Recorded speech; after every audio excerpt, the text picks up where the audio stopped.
the Vice President out here with me today to discuss all the Trump administration is doing and to make an additional important announcement on this front. So please, Mr. Vice President, will be joining us now. Thank you, Carolyn. Thank you. Great. Well, good afternoon, everybody. And I want to echo some of what Carolyn said about what we're doing to combat the rampant fraud that exists in our immigration system, thanks to failed politicians and thanks to people who allowed the American taxpayer to be taken advantage of for far too long. I think it's important to understand why this matters to the American people. I am a father of 3 young kids, a lot of people in my generation. What is that going on there? Is that normal? Okay. CNN installed this broken camera just to throw me off my game, but it's not going to work. So here's the simple fact here. If you're a young parent struggling to afford childcare in the United States of America, there are programs that we have to make it easier for your kids to get in daycare, for your kids to get in preschool. Those programs should go to American citizens, not be defrauded by Somali immigrants and others. Make it hard for you to get the access to the resources you need. But number 2, making it easier for people who shouldn't even be in this country to fleece the United States and our taxpayers to begin with. We have actually activated a major interagency task force to make it possible to get to the heart of this fraud. We have Department of Agriculture resources that are focused on SNAP fraud so that people who need food benefits can get them, but illegal aliens and other fraudsters don't. We have over 1,500 subpoenas that the Department of Justice has issued to get to the heart of the fraud ring. We've done almost 100 indictments, mostly Somali immigrants, but also a few others. And of course, we're looking in with broad investigatory authority to a number of the instances of wrongdoing that we've seen in Minneapolis. But we also want to expand this. We know that the fraud isn't just happening in Minneapolis, it's also happening in states like Ohio. It's happening in states like California. And so what we're doing in order to help coordinate this remarkable interagency effort from the Trump administration, but also to make sure that we prosecute the bad guys and do it as swiftly and efficiently as possible, is we are creating a new Assistant Attorney General position who will have nationwide jurisdiction over the issue of fraud. Now, of course, that person's efforts will start and focus primarily in Minnesota, but it is going to be a nationwide effort because, unfortunately, the American people have been defrauded in a very nationwide way. I want to thank a couple of people for their cooperation, in particular Pam Bondi, our Attorney General, first of all, for getting a lot of resources to Minneapolis to start to investigate and prosecute this fraud, really at an industrial scale. We've never seen fraud like this in the history of our country. Pam has been doing a great job to get the resources there to uncover it, but importantly, creating a job like this often takes months, sometimes even longer. When we realized that we needed this Associate Attorney General position, Pam got this person up and running in about a week. We're going to make the nomination hopefully in the next few days. We'll obviously let you guys know who that is when we do it. I've talked to Senate Majority Leader John Thune, who has promised me swift confirmation for this official, but this is the person who is going to make sure that we stop defrauding the American people. And here's one final thing I'll say about this. I've heard a lot of people say that we need a special counsel to investigate fraud in the United States of America. I actually agree, and that's what this position does. It has all the benefits, all the resources, all the authority of a special counsel, but with 2 crucial differences. Number 1, it will be run out of the White House under the supervision of me and the President of the United States. And number 2, it's actually constitutionally legitimate. As you guys may know, the special counsel statute has some major constitutional questions. When we get the bad guys, we want to make sure we get them permanently and they don't have some legal technicality they can get out of, which is why we set it up as an Associate Attorney General. I'll take some questions, but I want to make just one final observation here. When I was actually walking out here, somebody sent me a photo of a CNN headline about what happened in Minneapolis. And this is the headline. I'm just going to read it. Outrage after ICE officer kills U.S. citizen in Minneapolis. Well, that's one way to put it, and that is the way that many people in the corporate media have put this attack over the last 24 hours. And I say attack very, very intentionally because this was an attack on federal law enforcement. This was an attack on law and order. This was an attack on the American people. The way that the media, by and large, has reported this story has been an absolute disgrace, and it puts our law enforcement officers at risk every single day. What that headline leaves out is the fact that that very ICE officer nearly had his life ended, dragged by a car 6 months ago, 33 stitches in his leg. So you think maybe he's a little bit sensitive about somebody ramming him with an automobile? What that headline leaves out is that that woman was there to interfere with a legitimate law enforcement operation in the United States of America. What that headline leaves out is that that woman is part of a broader left-wing network to attack, to dox, to assault, and to make it impossible for our ICE officers to do their job. If the media wants to tell the truth, they ought to tell the truth that a group of left-wing radicals have been working tirelessly, sometimes using domestic terror techniques to try to make it impossible for the President of the United States to do what the American people elected him to do, which is enforce our immigration laws. The President stands with ICE. I stand with ICE. We stand with all of our law enforcement officers. And part of that is recognizing that you people in the media, not everybody in this room, but many people in this room have been lying about this attack. She was trying to ram this guy with her car. He shot back. He defended himself. He's already been seriously wounded in law enforcement operations before, and everybody who's been repeating the lie that this is some innocent woman who was out for a drive in Minneapolis when a law enforcement officer shot at her, you should be ashamed of yourselves. Every single one of you. Questions?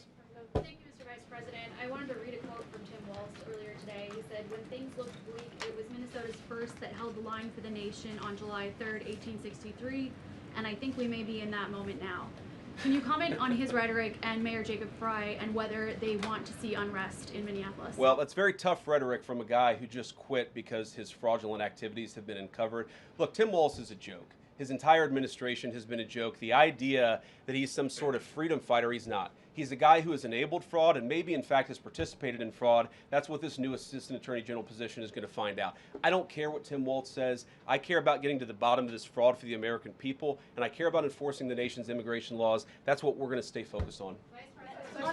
Unrelated question here. I mean, Democrats have accused ICE of murder. They've said they're targeting Americans. They've told ICE to get the F out of Minnesota. This is going to stoke the fire against ICE agents. And we're talking about ICE agents right now and being concerned about them. What, if anything, is the administration going to do to make sure these folks are protected during these protests? But also, should DHS sort of revisit their procedures here? I mean, nobody wants to see an American killed. Are there changes that need to be made to make sure something like this doesn't happen again? Look, first of all, of course, nobody wants an American citizen to be killed. This is absolutely a tragedy, but it's a tragedy of the making of the far left. They have radicalized a very small segment of the population, taught them that ICE agents are engaging in wide-scale violation of people's rights. What our ICE officers are doing is deporting the millions of criminal aliens that were let in during the Biden administration. So number one, we have to say, as a matter of leadership, and I would appreciate if the Democrats would join me on this, let's be honest about the fact that we have way too many illegal aliens in this country. Our ICE officers should be supported in doing their job. You're trying to actually marshal the far left lunatic fringe to engage in doxing, to try to make it impossible for them to enforce the law, and in some cases actually to engage in acts of domestic terrorism against our law enforcement officers. When you talk about different plans, different protocols, different policies, I forget exactly how you asked the question. Here's the simple fact. What we're going to do is make it easier for the American people's administration to enforce the American people's law. And that means that Democrats have to stop rallying the mob against legitimate law enforcement operations, and that means that we are going to get tougher, and that's what this AAG position is about. We're going to get tougher at the people who are defrauding the United States by inciting violence against our law enforcement officers. That's one of the things that we're going to do. We've already started that work at the Department of Justice, but we're going to keep on doing it, and this new AAG position is going to kick that into high gear. Vice President Vance, you just suggested that this woman who was killed, Renee Good, is part of a broader left-wing network. Who do you think is behind this broader left-wing network? Well, it's one of the things we're going to have to figure out, but here's the way that I put it. When somebody throws a brick at an ICE agent, or somebody tries to run over an ICE agent, who paid for the brick?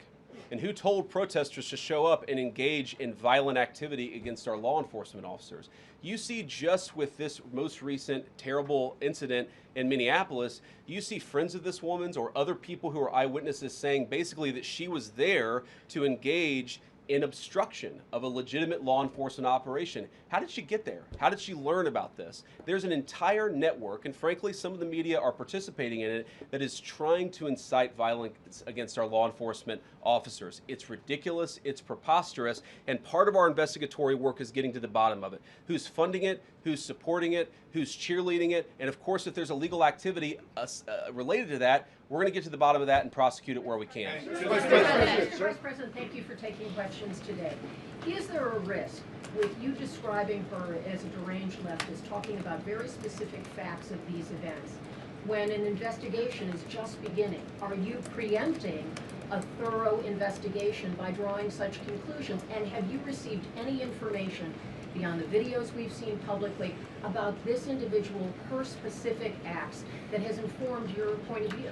Well, first of all, the Department of Justice is going to investigate this. The Department of Homeland Security is already investigating this. But the simple fact is, what you see is what you get in this case. You have a woman who is trying to obstruct a legitimate law enforcement operation. Nobody debates that. You have a woman who aimed her car at a law enforcement officer and pressed on the accelerator. Nobody debates that. I can believe that her death is a tragedy, while also recognizing that it's a tragedy of her own making and a tragedy of the far left, who has marshaled an entire movement, a lunatic fringe, against our law enforcement officers. I think what is clearly happening here, and it's going to keep on happening unless the Democrats wake up and say, you know what, you don't have to agree with our immigration policies. You don't have to agree with what the president or the vice president believe about immigration enforcement, but why don't you take this to the ballot box? Why don't you vote? Why don't you organize? Instead, what some of them are doing is encouraging people to get violent with our law enforcement officials. It's disgraceful, and it's got to stop.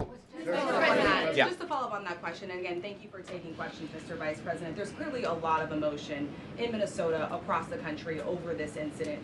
You're calling Renee Good a deranged leftist. There's been heated rhetoric that we've also heard from officials. What responsibility do you and the president have to diffuse some of the tension that we are seeing play out in Minnesota, bring down the temperature as this investigation is unfolding? What we have a responsibility to do is to protect the people who are enforcing the law and protect the country writ large. Whether you're Democrat or Republican, you deserve to have the people's laws enforced in the United States of America. Now, again, I'm not happy that this woman lost her life. I'm not happy that this woman was there at a protest violating the law by interfering with a law enforcement action. I think that we can all recognize that the best way to turn down the temperature is to tell people to take their concerns about immigration policy to the ballot box. Stop assaulting and stop inciting violence against our law enforcement officers. That's the best way to take down the temperature. And we're not going to give in to terrorism on this. And that's exactly what's happening. People trying to antagonize, to commit acts of violence. They throw bricks at them. Sometimes they shoot at them. Sometimes they dox them. Sometimes they go to their place of residence and harass their families. This is classic terrorism.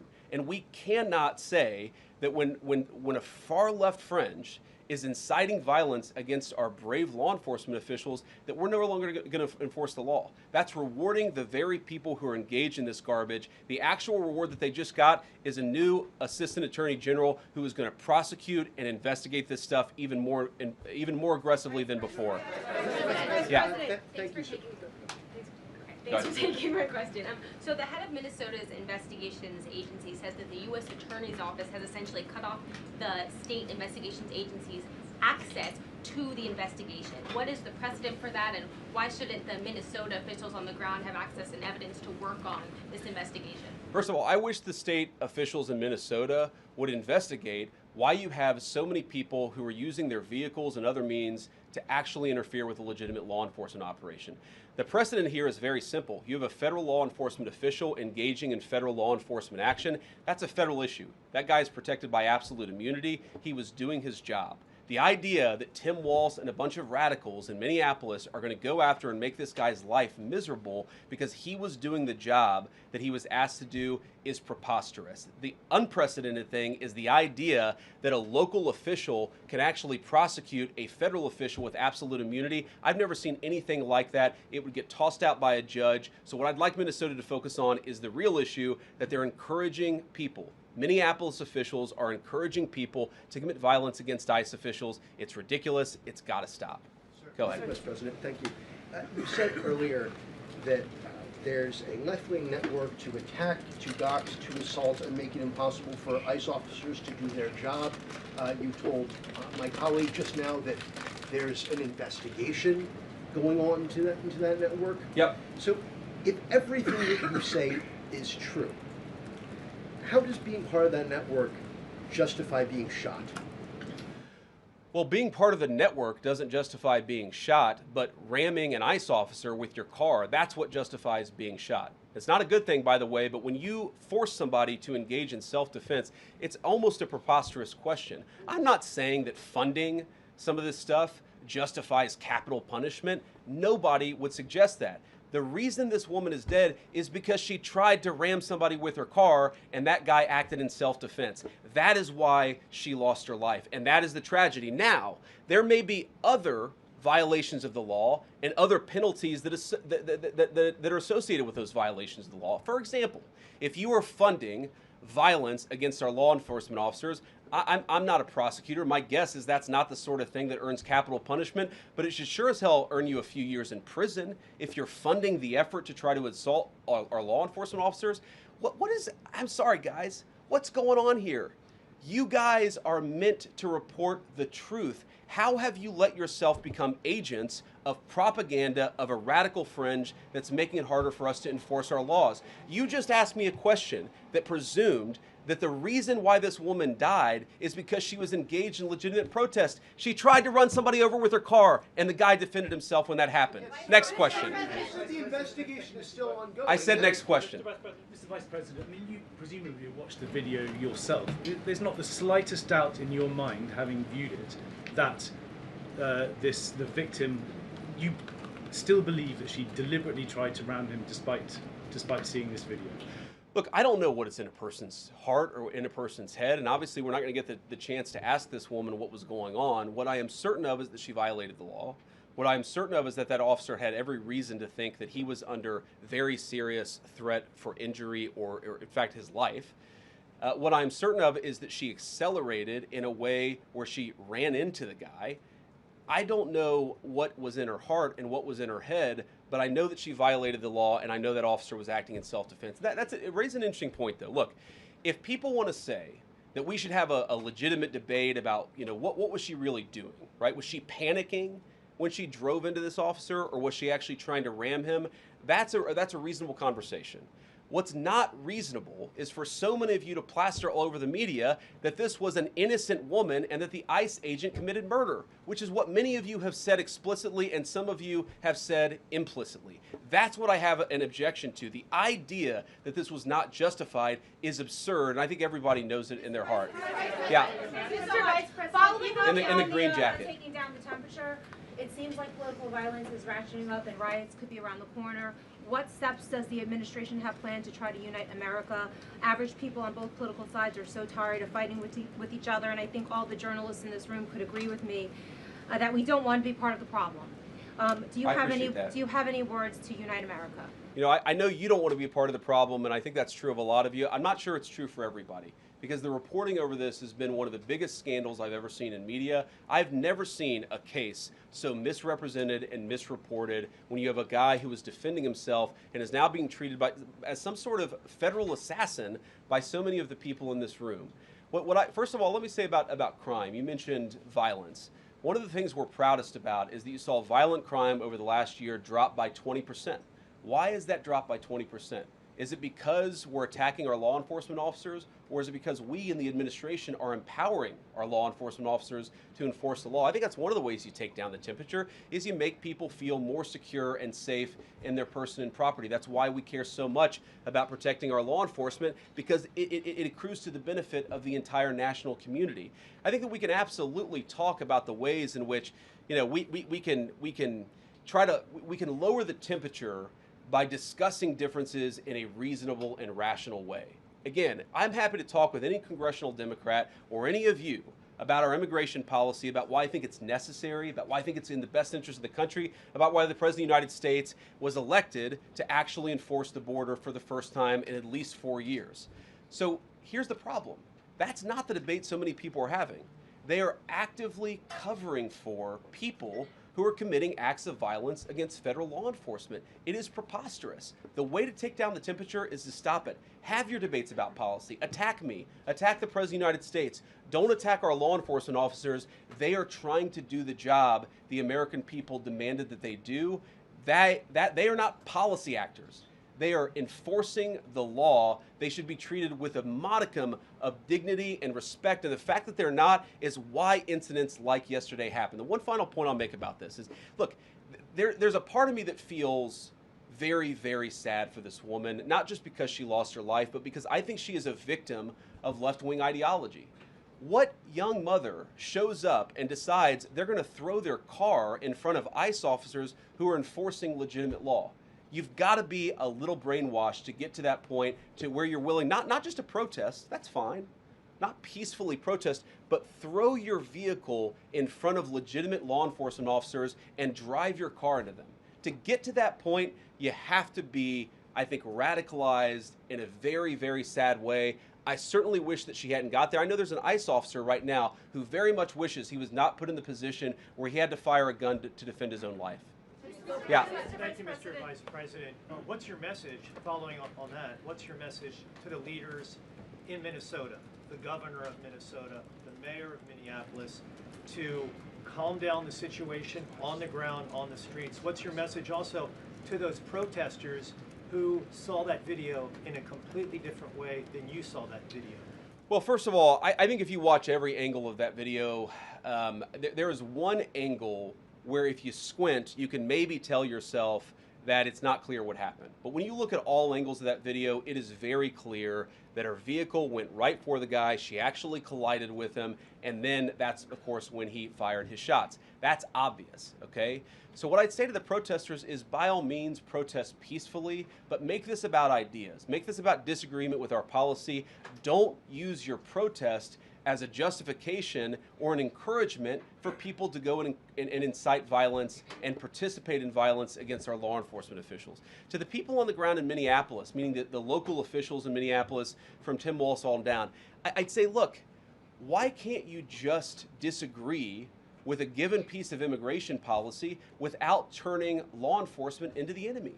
And think about, for example, a criminal law, where a police officer goes and arrests somebody because they violated a criminal law. If you're mad about that, go and protest the politician who passed that law. Don't attack the police officer who's just doing their job. We had a wide open border under Joe Biden. I happen to think it's a good thing the President of the United States has closed it down. If you think that's a bad idea, criticize this administration for a policy decision. Don't attack our people for enforcing the law, because I guarantee you go to ICE, there are black people and white people, there are Democrats and Republicans, they are patriotic Americans who are trying to enforce the law. Attack me, lay off of our ICE agents.